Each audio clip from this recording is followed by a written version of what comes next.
Hey guys, welcome to Mr. Diagnosis.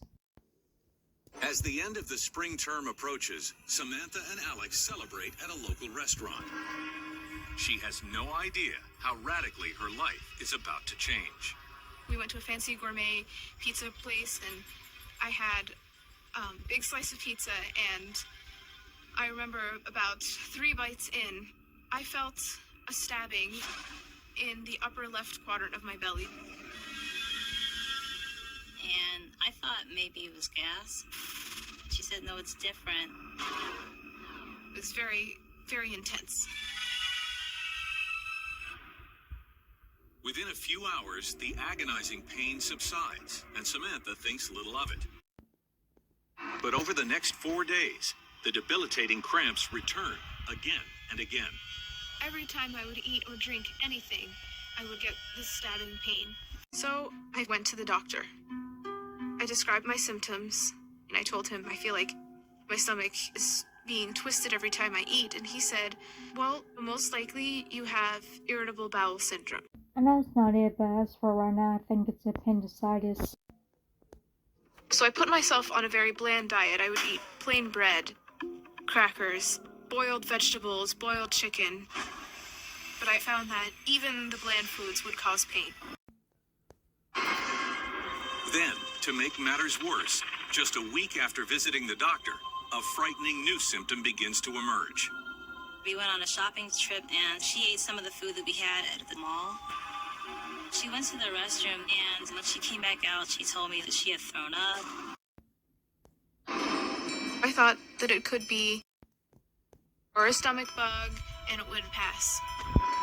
But over the next 5 days, Samantha doesn't feel any better, and soon finds that eating more than 3 bites of anything makes her throw up. And along with the vomiting, the stomach pains seem to be reaching a whole new level of intensity. By the end of the semester, Samantha, who normally weighs 100 pounds, is painfully thin. I was around 87 pounds. That's a lot. This was very alarming, so I called my mom. It was very worrying, very disturbing. So I stopped at work. I told them, I'm not coming today. I'm going to get my daughter. 2 hours later, Samia walks into her daughter's room and is shocked by what she sees. I saw her arms and her legs. I can see the detail of the bones. She had black under her eyes, and her face got very pointy, and it scared me. I could I don't not blame believe you for being myself what scared. I have seen and what was going on with her. Desperate for an explanation, Samantha sets up appointments with every kind of specialist she can think of. I went to see a cardiologist. I went to see a rheumatologist. I went to see a hematologist. I must have seen over a dozen doctors and taken as many tests. I was scanned, prodded, poked, x-rayed, just one thing after the other, and they hadn't found anything. Besides telling me that I was underweight, nobody had any answers for me at all. I don't think it's cancer. By October, Samantha weighs a shocking 72 pounds, and her health is rapidly deteriorating. Sometimes I would just get dizzy and tired. Walking back to my room, I would take rests on the curb, put my backpack down, sit down, put my head between my legs sometimes because I'd just be so tired from walking. One November afternoon after class, I wanted to catch the bus to shorten my walk back to my dorm. And the bus started to leave without me, and instinctively I started to jog after it, hoping the driver would see me so she would pull over. And then I felt like my throat was closing, my chest was tightening. I felt like I couldn't breathe.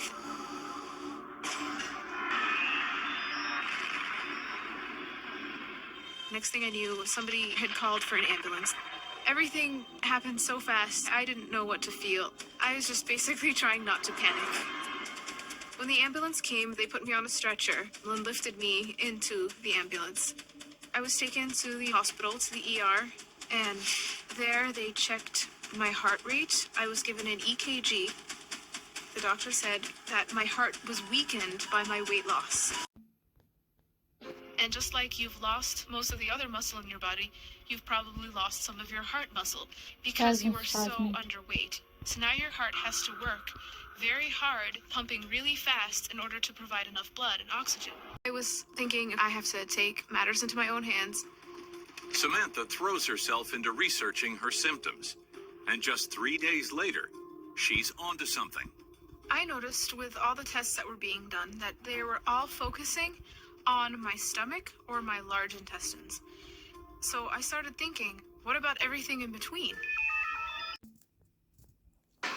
The contrast could not really progress past the third portion of her duodenum. The duodenum is the first section of the small intestine, where most digestion takes place. It's superior mesenteric artery syndrome. Superior mesenteric artery syndrome is a rare condition involving the digestive system and arteries. In healthy individuals, the duodenum, located at the top of the small intestine, runs between two branches of the superior mesenteric artery, or SMA. But in patients like Samantha, the duodenum becomes pinched between the two blood vessels, making it impossible to digest food. That sounds painful. However, Dr. Haddad suspects Samantha's small frame probably set the stage for the disorder. That's not I'm not sure surprising. what the tipping point for Samantha was, but that weight loss then exacerbated what was already probably a narrow angle for her SMA. Once that angle narrowed beyond a certain threshold, then the obstruction began, and then her downward spiral began. But the surgery is risky. Samantha is so underweight, heart failure is a real possibility. After 8 long hours, the operation is complete. I was told I had to take at least one semester off, but I needed a year to recover from SMA syndrome as a whole. I was put into physical therapy because I had lost a lot of my muscle mass from all the weight loss and the malnutrition. She still had to be on some liquid diet and then soft diet, and then little by little introducing the solid food. So it was like a mother who is feeding a baby. Every day was an improvement for Samantha, and that was exciting. I remember standing on the scale at a post-op appointment and seeing that scale read 85, and that was the most beautiful number to my eyes. I was just thrilled, and so was my mom. Thank you for watching. I'll see you next time.